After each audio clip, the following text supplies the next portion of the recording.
আমরা জুলাইয়ের পর অনেকে কাউরে জুলাইয়ের ইমাম, কাউরে জুলাইয়ের মুয়াজ্জিন বলতাম না, মাস্টারমাইন্ড। হ্যাঁ, মাস্টার মাইন্ড।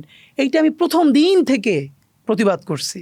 দেখেন, আমি বলি যারা আমরা ধর্মে বিশ্বাস করি, বিশেষ করে ইসলামে বিলং করি, আমি বলি এই জুলাইয়ের সব থেকে বড় মাস্টার মাইন্ড আরশে আল্লাহ থেকে। আল্লাহ আমাদের অন্তরে এত বেশি অসীম সাহস ঢেলে দিছে যে মানুষ উপরে হেলিকপ্টার গুলি করতেছে কিন্তু রাস্তা থেকে সরে না। এক আর হলো বাংলাদেশের রিক্সাওয়ালা, ভ্যানওয়ালা, আপনি নিজেও নিশ্চয়ই দেখবেন, আপনি যেহেতু মিডিয়ার মানুষ, যে অনেক রিক্সাওয়ালা শুধু রাজপথে নামছে রিক্সা নিয়ে অসুস্থদেরকে হসপিটালাইজ করবার জন্য। অনেক রিক্সাওয়ালা, অনেক ভ্যানওয়ালা, সিএনজিওয়ালা। তো আমরা তো আসলে তাদের রাষ্ট্রটা বানাইতে পারি না। তো আপনি যদি আমার বলেন জুলাইয়ের অর্জনটা হলো একটা ইনসাফের রাষ্ট্র বানানোর জন্য তো একটা দীর্ঘ লড়াই এবং বোঝাপড়া দরকার। আজকে যেমন ধরেন আমেরিকার অনেক সমস্যা আছে, কিন্তু এটা তো সত্য যে আমেরিকায় ন্যূনতম কিছু সিভিক রাইট আছে।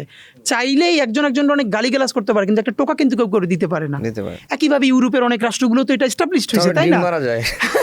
তো এখন আমি যেটা বলতে চাই, আমাদের বাংলাদেশ রাষ্ট্রটা তো আসলে আমেরিকার মতো গৃহযুদ্ধের মধ্য দিয়ে যায় নাই, অথবা ইউরোপের দেখেন আজকে যে ইংল্যান্ড আর ফ্রান্স এত কথা বলে, বাংলাদেশে যারা হতাশা চর্চা করে তাদের জন্য বলি, ইংল্যান্ড আর ফ্রান্স আজকে তো খুবই সভ্য দুটো রাষ্ট্র হিসাবে পোট্রে হয় দুনিয়ায়।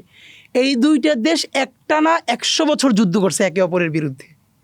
সেই ওল্ড ইংলিশ পিরিয়ড থেকে শুরু করে অ্যাংলো স্যাক্সন যুগ থেকে শুরু করে এই ওরে দখল করে, খুন করে, এবং নামিয়েছে যুদ্ধের যে শতবর্ষব্যাপী যুদ্ধ করে করে করে করে করে তারা একটা জায়গায় পৌঁছেছে। তা আমি তো মনে করি বাংলাদেশে আওয়ামী লীগের মধ্যেও অত বাজে আওয়ামী লীগ মনে হয় 5% নাই যারা গণহত্যাটাকে সব থেকে বৈধ মনে করে। বাকিদেরকে আমরা যদি একটু বুঝাতে পারি, তাদের সাথে ভালোবেসে কথা বলতে পারি, আমার ধারণা তারাও আস্তে আস্তে ওখান থেকে ফিরে আসবেন। মুশকিলটা হলো রিকনসিলিয়েশন প্রক্রিয়া আমরা যাইতে পারি নাই।